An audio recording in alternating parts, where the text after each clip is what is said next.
Napanatili ng bagyong Mirasol ang lakas nito habang papalapit sa Isabela.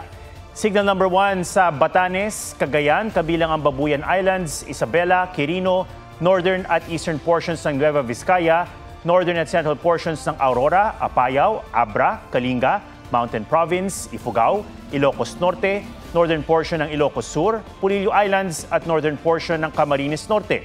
Sa 11 p.m. bulletin ng Pag-asa, huling namataan ng bagyo, 65 kilometers southeast of Kasiguran, Aurora. Hindi inaalis ang posibilidad na maglandfall ang bagyo sa Isabela o northern portion of Aurora bukas ng umaga o kaya'y no landfall scenario hanggang makalabas ito ng Philippine Area of Responsibility bukas ng hapon o gabi.